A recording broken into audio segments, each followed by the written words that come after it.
This is the Retirement Key Podcast with Abe Abish, founder of Abish Financial Services. Glad to have you here with us on the Retirement Key with financial advisor Abe Abish, founder of Abish Financial Services, who is here sharing his bevy of knowledge, all in effort to hopefully help you make some better decisions as you get closer to your retirement goals. So the retirementkey.com is where you can get started talking to Abe and his entire team at Abish Financial Services. We also have links posted in the show notes. And don't forget to subscribe to our YouTube channel. Just search the Retirement Key on YouTube and you can find us and watch us there. So it's that time of year where we're already starting to think about all the spending frenzy.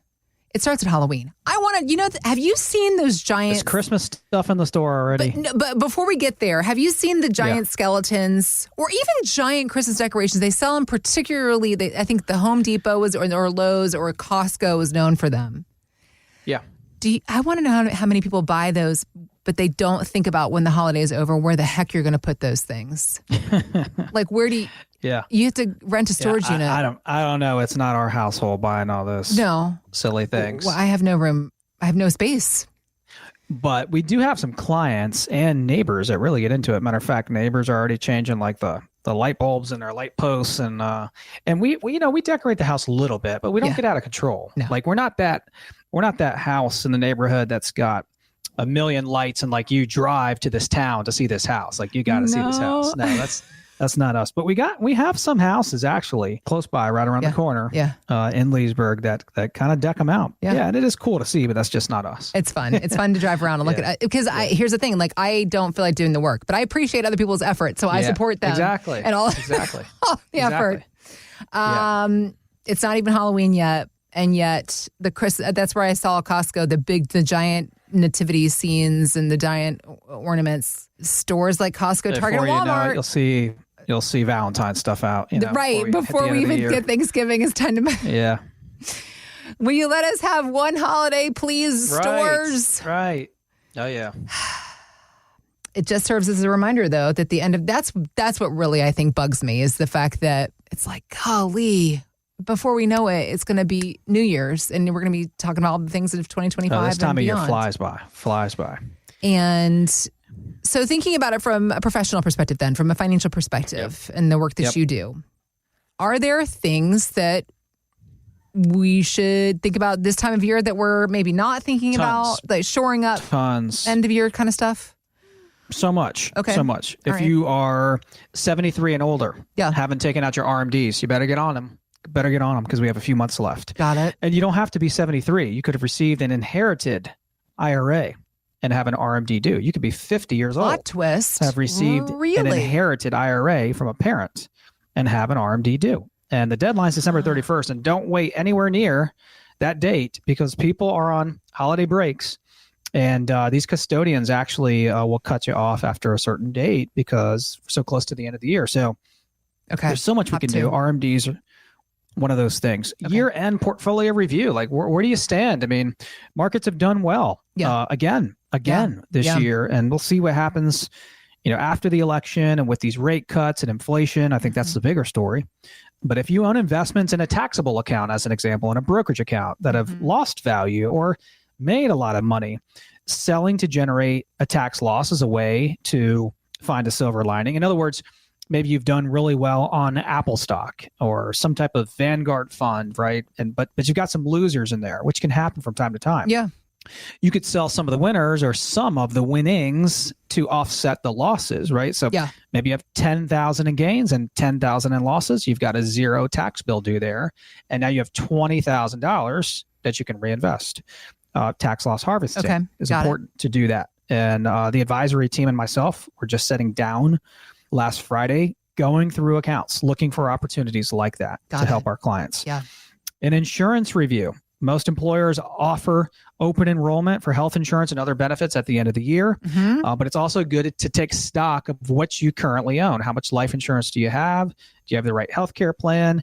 If you have an HSA, have you maxed it out before the end of the year? Do you think that people often overlook that notion of you can review your insurance? It's because everybody always thinks about taxes and market risk and loss. Focus on the investments. Yeah. I think it's oftentimes overlooked. I think Americans are underinsured to a large degree when it comes to life insurance and the proper healthcare plans, disability insurance, even having an umbrella policy. I mean, we're not property and casualty agents, but umbrella policies, which can sit on top of your car and home insurance and provide additional liability protection, can be great, for people to have. Oftentimes, those are things to look into. Just to get an assessment on everything you have, including the insurance policies.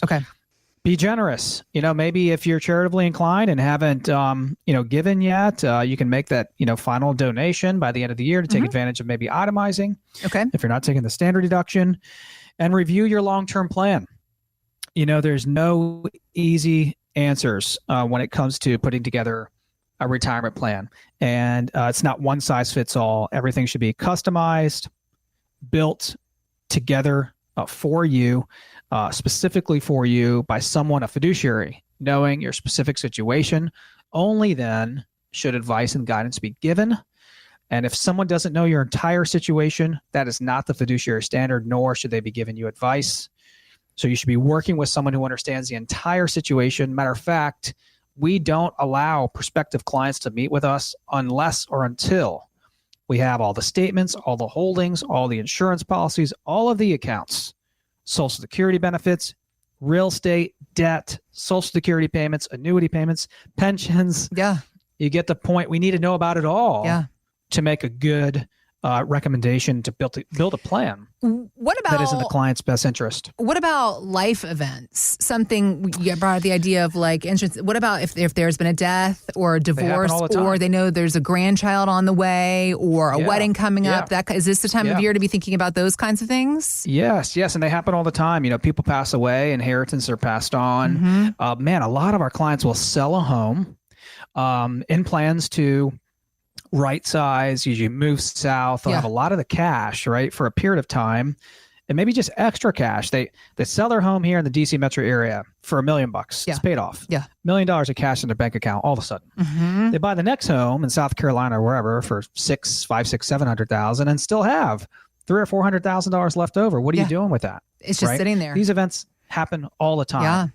Big bonus payouts, deferred compensation, selling property, inheritances, bonus checks, all kinds of things that would require or we would highly encourage having a meeting with a financial professional, fiduciary advisor at that time. And ideally, you're meeting with a fiduciary advisor several times throughout the year. We offer quarterly reviews, and our clients have found, Heather, by meeting with them 4 times a year, we can really stay on top as much as possible of their plan, considering everything that's going on in the world. So the point being, there's so much you can do by the end of the year. It's just a good time. Reassess. How have you done? How have the markets done? How have your portfolios done? Have you taken advantage of tax loss harvesting, RMDs, maxing out accounts, taking advantage of HSAs, getting an insurance checkup? So much you can do. And now's the time, because with a lot of these things, once we get into January of 2025, the ability to contribute and take advantage of a lot of these tax things for calendar year 2024 will go away. Got it. So timing is key. And there's so much you can do, and we encourage it. Now's a wonderful time to take, to get a good assessment of where you stand and how the year has gone, and a good compass check, and make those little improvements that can add up to be a big deal over a lifetime. And also start looking ahead at what goals you might have for 2025, 2026, and the years that are still yet to come. Abe and his team are here to help you figure these things out. So let's get to work. Yes, the end of the year seems to just rapidly diminish in front of us, but there is still time to make some moves within your plan, within your account. So if you want to get to work on that, find us at theretirementkey.com. We also have links posted in the show notes. If it's more convenient, you can just click there, or again, it's theretirementkey.com. Thanks for listening to the Retirement Key Podcast with Abe Abish. To learn more about Abish Financial Services, visit retirementkeyradio.com. And join Abe for his radio show, The Retirement Key, Saturdays at 8 a.m. and 2 p.m. and Sundays at 8 a.m., 2 p.m., and 5 p.m. Investment advisory services offered through Abish Financial Wealth Management, LLC, number 310633, a registered investment advisor firm. Financial professionals are not licensed in all 50 states. To find out if Abraham Abish is licensed in your state, please call 571-577-9968. Abish Financial Services is not affiliated with nor endorsed by the Social Security Administration or any other government agency and does not provide legal or tax advice. Annuity guarantees rely solely on the financial strength and claims paying ability of the issuing insurance company. By contacting us, you may be provided with information about insurance and annuity products offered through Abish Financial Services, Inc., Virginia Insurance License number 127820.